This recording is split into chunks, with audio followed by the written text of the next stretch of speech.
SHOT Show 2023 du côté de Leupold. Vous nous posez beaucoup de questions sur les lunettes de visée.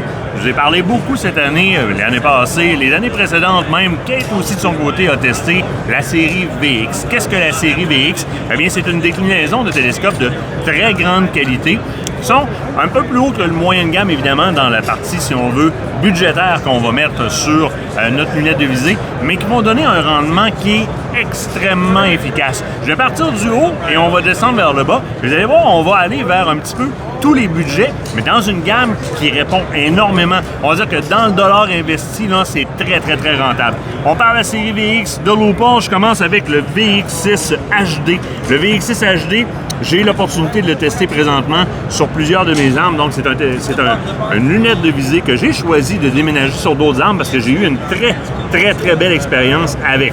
Dans un premier temps, on regarde, première des choses, le système Guard Iron, qui est le système de polissage au niveau des lentilles internes de ces lunettes de visée-là. Rendre la vision au travers de cette lunette de visée-là excessivement claire, mais là où est-ce que ça surprend énormément, c'est les minutes de clarté qu'on va gagner. Hein? C'est souvent relatif à l'ouverture de la lentille. Dans ce cas-ci, j'ai un 50 mm, on pourrait être en 40 mm, ce sera un petit peu la même chose. Dans la même ouverture qu'une autre gamme de lentilles, je vais y gagner au niveau de clarté, dans le même range de prix, et ça, c'est dû au type de polissage qu'on va faire au niveau de la lentille. Au niveau de la durabilité maintenant, ce sont toutes les lunettes de visée, donc dans cette gamme-là, qui ont été testées. On parle du Punisher Test.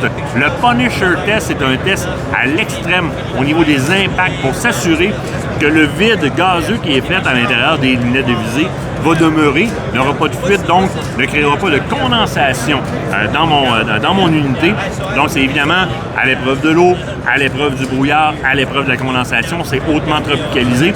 Mais en plus, il y a ce petit test-là, le Punisher Test, qui vient comme confirmer la série VX comme étant du solide. Dans le cas du VX6 HD, dans ce cas-ci, je l'ai en configuration, regardez donc, 3,18-50, donc ouverture de 50.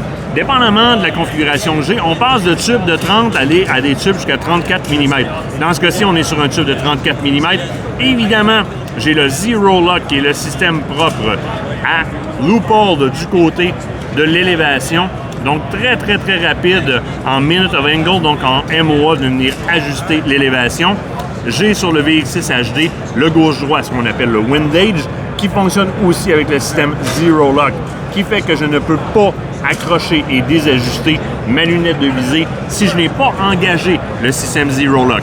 Sur le côté, on va retrouver évidemment une correction parallaxe complète. La correction parallaxe fait une grande différence dans la distinction entre le réticule et le focus qu'on fait sur la cible où est-ce qu'on tire. Souvent, on va focuser sur un ou sur l'autre parce qu'il y a une distorsion parallaxe. En venant mettre le parallaxe à la bonne distance, eh bien, on va éclaircir les deux champs de vision pour une visée optimale. Évidemment, c'est rétroéclairé. Il y a des quick levers qui viennent directement dans la boîte avec.